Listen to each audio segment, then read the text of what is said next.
भाव में आप देखुं गत 31 तारीख दिन राति जोटा कि नुआ वर्ष सबू मनइला बेलू जड़े चोर आसिक मुखीगुड़ार मुख्य चोर जे कि बारंबार तार ना अभियोग होता जे चोरी रे सामिल होथिबार अनेक जिनस से फाड़ुची जयपाटना अंचल आसिक गत थर जेल जाइथिला जेल रे से फेरंता फेरिक आज आसिक लोक कैमेरामैन को सीधा सड़क चित्र देखी जे कहबी जे देखा जे कि अनेक दिन रू चोरी करूला आज जयपाटना पुलिस एक बड़ सफलता मिली जेहेतु ये चोर को काबू करिबारे अति शीघ्र एटिकार जो डीएसपी अच्छा एवं आईआईसी जयपाटनार मिलित चलित ऑपरेशन रे ताकू धरा गला एवं यही अंचल आप देखुं जे जनसाधारण लोक मैंने भी अच्छा एटिकार जयपाटनार आ जे मुख्य जे रिपोर्ट देते से अच्छा जार दुकान रू मोबाइल चोरी करथिला लक्षाधिक टंकार मोबाइल चोरी करथिला सीधा सड़क आम आलोचना करबा तांको सागरे सर मु नक्षत्र न्यूज को स्वागत करी कौन कहबे जयपाटना पुलिस अति शीघ्र चोर को काबू करी आपन को कौन सक्षम कर जयपाटना पुलिस आईएससी सार को आउ एसपी सार समस्त को मु बहुत धन्यवाद दूची बहुत शीघ्र से माने और मोबाइल आउ चोर को धरिले आउ पुलिस रो जेती स्टाफ ताको टीम समस्त को मु धन्यवाद देबी निहाती भाव में ये जड़े जनसाधारण भी अच्छा जयपाटना नागरिक तीर्थराज दलपति सीधा सड़क आलोचना करवा सर कौन कहबे अति शीघ्र चोर को धरागला ये लक्षाधिक टंकार मोबाइल भी जब्त करागला आज प्रेसमिट भी रखी कौन कहबे या बहुत बहुत धन्यवाद देवी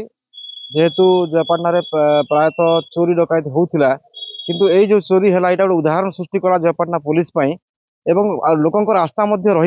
जेहेतु एत शीघ्र चोर को से धरी एवं सामान बरामद कर तेणु पुलिस को निश्चित भाव धन्यवाद देवा कथा एवं जेहेतु अंचलवासी पुलिस उपरे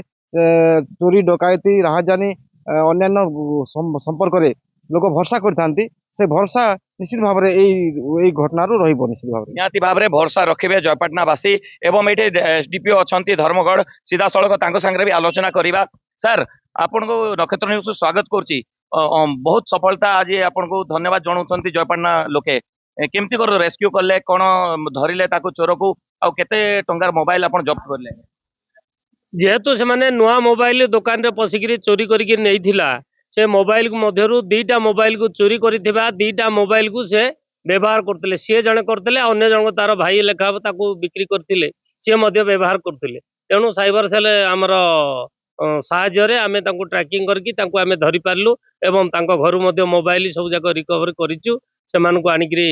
बर्तमान रखिलु तार देखला परे से आगुरी एमती मुखीगुड़ार गोटे चोरी करथिला 4 मास जेल रे थिला आसिला परे बर्तमान पुणी से चोरी करछि एवं आमे धरिचु सब जाक रिकवरी करूँ बर्तमान कोर्ट चालान कर निहाती भाव में आप कहवा जे बड़ सफलता मिली जयपाटना पुलिस को एक